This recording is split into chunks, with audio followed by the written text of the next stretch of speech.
Jadi gini Pak Basit, semalam itu sebagaimana yang udah saya ceritain, Yaim tuh punya kebiasaan jam 11 malam sudah bangun dan memulai qiyamul lail, nggak tidur sampai subuh. Nah itu rumah saya. Kami qiyamul lail ada di sini. Di sini, di titik ini. Kebetulan Pak Agustin pernah saya ajak, Pak Agustin, Mbak Bella, Mbak Indah pernah melewati tempat ini. Ini cukup dekat dengan rumah kami. Ini kira-kira 50 meter ya. Nah, di sini kami membawa sajadah, tempat minum, ada perhiasan juga emas karena saya takut meninggalkan rumah. Terus ada kasur, bantal guling. Kasur bantal gulingnya itu saya pinjam dari teman kami, Pak Iwan, pemilik pondok di sana. Kurang lebih jam 12:30 ya Mim itu meninggalkan saya. Beliau balik ke rumah untuk bikin kopi karena minuman yang kami bawa udah habis. Lalu saya ditinggal di tempat ini. Kebetulan saya ketiduran, beliau nggak bangunin. Saya ketiduran mungkin sekitar 10-15 menit. Lalu saya nyusul beliau ke rumah.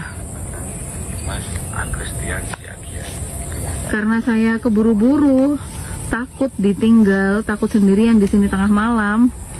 Saya lupa nggak bawa emas saya dan barang-barang saya tinggalin di sini, sajadah dan sajadah. Assalamualaikum warahmatullahi wabarakatuh. Saya Asadi selaku Ketua Ormas Madas Malang Raya menyatakan bahwa peristiwa viral yang selama ini terjadi antara Yaimim dan Mbak Sahara tidak ada kaitannya dengan Ormas Madas Malang Raya. Itu murni urusan pribadi. Dengan ini menyatakan agar tetap menjaga kondisivitas, tetap menjaga keamanan, jangan mudah terprovokasi. Mari kita jaga persatuan dan keamanan daerah kita, kota kita, bangsa kita Indonesia. Madas, salam saudara. Lembaga Bantuan Hukum, LBH, Ansor Malang tengah menjadi sorotan publik setelah muncul dugaan bahwa mereka memberikan pembelaan terhadap seorang individu bernama Sahara yang terlibat dalam kasus kontroversial di wilayah Malang. Isu ini mencuat di media sosial, memicu perdebatan sengit di kolom komentar dan memunculkan pertanyaan besar, apakah benar Ansor membela Sahara? Salah satu komentar viral datang dari akun Ekiwari847 yang mempertanyakan legitimasi organisasi seperti Madas dalam kaitannya dengan dukungan terhadap Sahara. Ia juga menyebut LBH Ansor secara langsung, mempertanyakan alasan dibalik pembelaan tersebut. Komentar ini mendapat respons dari beberapa pengguna lain dan menyatakan kekecewaannya. Belum ada pernyataan resmi hingga berita ini diturunkan. Belum ditemukan pernyataan resmi dari LBH Ansor Malang terkait keterlibatan mereka dalam kasus Sahara. Situs resmi GP Ansor maupun kanal komunikasi LBH Ansor belum mengeluarkan klarifikasi atau penjelasan publik. Assalamualaikum warahmatullahi wabarakatuh. Saya Asadi selaku Ketua Ormas Madas Malang Raya menyatakan bahwa peristiwa. Assalamualaikum warahmatullahi wabarakatuh. Saya sebagai orang Madura asli yang dibesarkan di Madura dan dilahirkan di Madura, yang sekarang hidup di perantauan, sangat miris dengan beredarnya video viral tentang permasalahan Bu Zahra sama Bapak dosen yang terkesan melibatkan sebuah ormas Madas, karena si suami Ibu Zahra ini adalah salah satu anggota ormas Madas. Memang betul, ini permasalahan pribadi antara si pengusaha rental yang berasal dari Madura, Muhammad Sofyan, dengan Bapak dosen. Tapi dampak dari permasalahan itu semua masyarakat Madura kena dampaknya.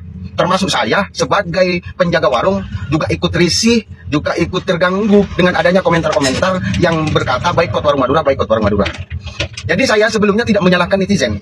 Tidak, karena mungkin netizen saking keselnya sehingga semua Madura itu disamakan sama tingkah lakunya si Muhammad Sofyan sebagai ormas Madas. Kenapa? Saya dari dulu tidak pernah bangga dan tidak pernah respect terhadap ormas-ormas yang mengatasnamakan Madura. Karena tujuannya apa sih mendirikan sebuah ormas kalau tidak bisa merangkul semua masyarakat Madura? Termasuk si Muhammad Sofyan ini kan sebagian dari anggota kalian sebagai ormas Madas yang mempunyai masalah sama Bapak dosen. Kenapa ketua dari ormas Madas di Malang malah mengklarifikasi bahwa permasalahan itu tidak ada sangkut pautnya sama Ormas Madas. Tapi secara tidak langsung, si Muhammad Sofyan ini mengatakan bahwa dirinya adalah Ormas Madas dan dengan bangganya dirinya memakai baju ormas saat mendatangi Bapak dosen di Universitas UIN Malang. Jadi gimana ini tanggung jawabnya Ormas Madas tentang permasalahan tersebut sehingga merambat kemana-mana, sehingga sebagian besar masyarakat Madura juga ikut dampaknya tentang permasalahan tersebut. Kalau Ormas Madas klarifikasi bahwa Ormas Madas tidak ada sangkut pautnya dengan permasalahan itu, jadi fungsinya Ormas Madas itu apa? Jangan malah muncul klarifikasi seperti ini. Kalau seperti ini kesannya kan cuci tangan, tutup mata dia dengan permasalahan yang terjadi. Sedangkan yang ada dalam permasalahan tersebut adalah sebagian dari anggota Ormas. Apakah Ormas Madas ini memang tujuannya untuk melahirkan anggota-anggota seperti Muhammad Sofyan? Ingat, kalian mendirikan sebuah ormas dengan nama Madas, Madura asli, itu sudah mempertaruhkan nama baik Madura. Jaga baik-baik nama Madura. Kami sebagai rakyat Madura yang tidak ikut ormas, dan dari dulu saya pribadi tidak merasa terwakili dengan adanya ormas. Ingat, jaga baik-baik nama Madura. Jangan sampai permasalahan ini merembet kemana-mana sehingga penjaga warung seperti saya ikut dampaknya. Karena jujur, saya pribadi tidak tahu permasalahan tersebut, tapi saya ikut dampaknya. Kalau Ormas Madas ini tidak bisa menyelesaikan permasalahan ini, atau hanya mengklarifikasi seperti video yang tadi, berarti Ormas Madas ini tidak ada gunanya, tidak ada fungsinya bagi masyarakat Madura. Mending saran saya bubar saja daripada melahirkan anggota-anggota yang menyebarkan keburukan Madura dengan tingkah lakunya. Madura dididik oleh nenek moyang kita untuk melahirkan adab yang baik, untuk melahirkan tingkah laku yang baik. Bukan petantang-petenteng memarahi seorang dosen yang sudah banyak berjasa untuk bangsa ini, yang sudah banyak berjasa terhadap anak bangsa, yang memberikan ilmunya pada mahasiswa-mahasiswanya. Apapun permasalahan itu, tetap tidak dibenarkan video yang viral Muhammad Sofyan yang kuar-kuar terhadap bapak dosen tersebut. Tidak dibenarkan. Apalagi dipublikasikan di video oleh istrinya yang namanya Sahara. Apalagi nanti si Muhammad Sofyan ini terbukti bersalah. Apa tidak mencoreng nama baik Madura? Apa tidak mencoreng nama baik Madas sebagai ormas yang mengatasnamakan Madura asli? Jadi tolong, bagi yang merasa dirinya sebagai Ormas Madas, bagi yang merasa dirinya sebagai ketua Madas, selesaikan permasalahan ini. Jangan dibiarkan permasalahan ini. Jangan sampai permasalahan satu orang kita semua kena getahnya. Kalau memang Ormas Madas ini masih tetap mau lanjut untuk merangkul semua rakyat Madura yang ada di perantauan, tujuannya untuk mempersatukan kebaikan dan kebenaran, mending anggota-anggota seperti Muhammad Sofyan ini dikeluarkan saja, biar tidak melahirkan anggota-anggota berikutnya yang berperilaku seperti Muhammad Sofyan dengan petantang-petenteng, seakan-akan mengandalkan Ormas Madas sebagai Madura asli untuk sebagai perlindungan dalam permasalahannya. Jangan sampai terlahir anggota-anggota seperti itu lagi. Semoga video saya sampai ke Ketua Madas yang ada di Malang. Sekian, terima kasih. Wassalamualaikum warahmatullahi wabarakatuh. Ada perempuan yang ngaku temennya Sahara, dia itu bilang kita harus objektif dalam kasus ini dan harus menggunakan data. Bener banget yang dia bilang, tapi sayangnya nih si Sahara ini kebelet viral karena dia tuh pengen banget nge-up kasusnya dia dengan cara mempermalukan dosen dengan menghina, berkata kasar, memfitnah. Kita mendukung Yai Imim ya karena kita memang mementingkan adab terdahulu, dan kenyataannya sekarang kenapa banyak netizen mendukung Yai Imim ya karena bukti-bukti dari istrinya Bu Ros yang sudah diposting ke sosial media. Sekarang untuk netizen tenang aja dulu, kita tunggu hasil dari podcastnya Sahara biar kita bisa mengcompare nih antara Yaim dan dia. Yuk guys, balik lagi bersama saya tentunya Uki Kevin. Nah, ini masuk lagi ke kontennya Sahara guys ya. Polisi akan proses laporan Sahara dan Yaimim ya. Nah, ini kita lihat seperti apa prosesnya guys dari Sahara laporannya. Terima kasih. Saya di sini mau menjelaskan bahwa Polresta benar sudah menerima pengaduan kedua belah pihak. Sama-sama melaporkan, yaitu Yaimim melaporkan adanya penyemaran baik yang dilakukan Sahara, dan Sahara pun juga melaporkan Yaimim hal yang pasal yang serupa. Tindak lanjut dari kami, rencana Ibu Sahara akan dilakukan pemeriksaan sebagai pelapor. Insya Allah tanggal 3 hari Jumat tanggal 3 Oktober akan diminta keterangan sebagai pelapor. Sedangkan untuk Bapak Yaimin masih menunggu konfirmasi, namun direncanakan minggu depan tanggal tentatif karena yang bersangkutan saat ini masih berada di Jakarta. Nah, Polresta Malang Kota menerima pengaduan ini, masih dalam bentuk pengaduan. Pencemaran nama baik, Mas. Pencemaran nama baik, kedua belah pihak saling melaporkan adanya tindak pidana pencemaran nama baik. Namun kan kita tetap sebagai Polri, Polresta tetap menerima apa yang menjadi pelaporan atau pengaduan dari masyarakat. Toh nantinya kita proses, kita lakukan penyelidikan dan penyidikan mana dari kedua pelaporan tersebut yang memenuhi unsur adanya dugaan tindak pidana yang dilaporkan maupun diadukan. Waduh. Lalu ketika rame-rame itu, Nah, ini ada Yaimin ada 10 kali diancam rumahnya. Waduh, dibak ya ternyata. ya, ketika rame-rame pertama kali, itu kan Pak Sofyan dan Bu Sahara itu, mohon maaf ya, rotok kesetanan itu. Mana sertifikatnya? Tunjukkan saya gitu ya. Saya juga tahu kok tentang sertifikat. Kurang lebih semacam itu sambil marah-marah. Seolah-olah menuduh kami mengklaim punya sertifikat padahal nggak punya.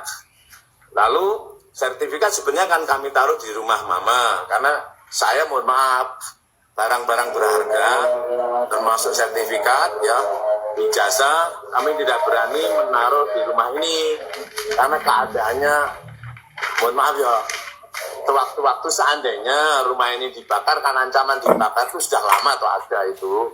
Mohon maaf ya, bukan berarti saya membesar-besarkan, maka barang-barang selalu saya bawa gitu, misalnya arloji, lalu emas, terutama kalau ijazah, sertifikat kami taruh di rumah mama di Karangbesuki gitu.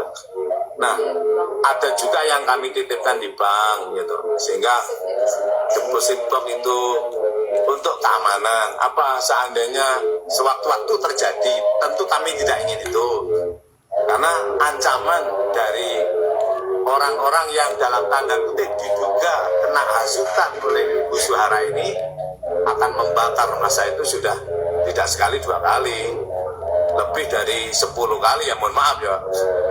Jadi nggak bakar ada ancaman membakar memang. Ya ada, kalau nggak ada ngapain saya harus pergi nginap di luar. Saya hari ini kayaknya tenang ya berada di rumah ya, tapi bisa jadi habis maghrib itu situasinya beda. Karena begini, sebentar lagi jam 4 atau jam 5 itu berdatangan orang yang disambut oleh Mas Fikri dengan sebutan jenderal, monggo silakan jenderal gitu. Artinya ya saya nggak tahu maksudnya jenderal itu apa. Artinya ya Mas Fikri bisa ditanya, mungkin apa ingin menakut-nakuti atau dia itu jenderalnya. Kan gini, di organisasi itu kan ada yang dipanggil jenderal walaupun tidak jenderal, ada yang dipanggil komandan ya walaupun maaf ya bukan komandan dan sebagainya. Saya sering kok tidak memanggil orang-orang teman-teman kita itu dengan panggilan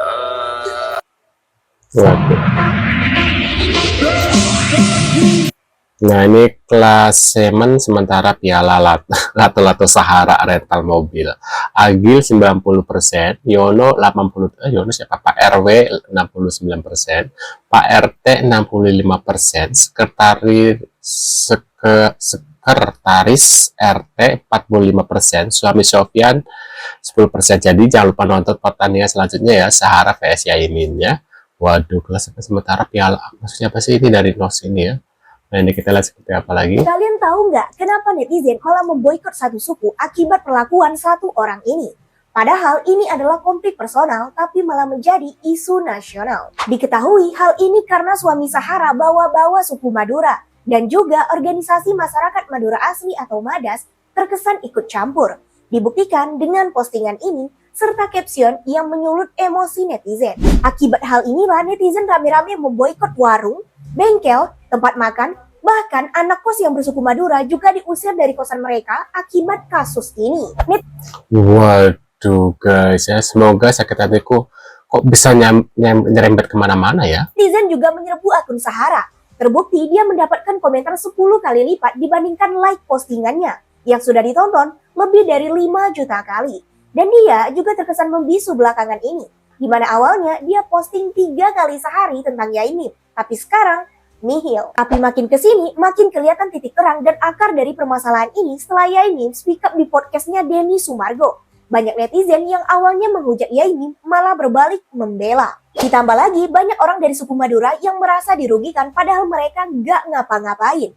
Ini artinya kasus ini berdampak cukup besar. Semoga kasus ini diusut hingga tuntas dan juga mendapat keadilan seadil-adilnya oleh pihak yang seharusnya. Benar ya. Mbak Sahara itu keluar dari rumah dengan baju yang sangat minim. Disusul berikutnya namanya Agil, drivernya sama. Kayak kemudian saya menduga kayaknya terpengaruh minumnya, ngamuk-ngamuk nggak terkontrol dia. Sama pakai celana pendek. Itu kan mobil itu diinjak gasnya ada gitu. Nah, itu kan mobil yang punya rental itu, yang tetangga rental, itu. Betul. Tetangga itu merasa kaya pakai mobilnya, marah-marah begitu. Marah-marah. Jadilah keluar pakai celana pendek itu. Suaminya ditelepon. Datang suaminya. Marah-marah, waktu gerimis ya. Saya main tahu ya saya. Sejak kemarin saya tidak tidur gitu. Makanya logatnya semacam itu. Memangnya yang tidak tidur bapak saya itu sejak tanggal 29, 30 sekarang ini nggak tidur. Waduh, guys. Itu dia guys, beberapa info terkait Syahara lagi guys. Syahara yang tadi gara-gara Syahara ya, orang Madura jadi kena ya, kena imbasnya ya, Syahara ya, Syahara guys, Syahara ya. Begini cerita sebenarnya keluarnya Syahara dan Agil dari rumah maharahnya si suami ya. Kapan Agil keluar, kapan suami Syahara marah-marah, di sini Yaimin perjelas guys ya. Nah itu dia guys terkait info dari mereka semua. Bisa tulis di kolom komentar reaction atau pendapat kalian. Terima kasih sudah hadir dan kita akan tentunya bertemu kembali, dan mudah-mudahan aku doain buat kalian yang sudah subscribe channel ini atau channel yang kedua yaitu Kelvin Reaction. Mudah-mudahan rezeki kalian selalu lancar dan dipermudahkan urusannya, dan sehat selalu ya. Nah, kita bertemu lagi guys. See you.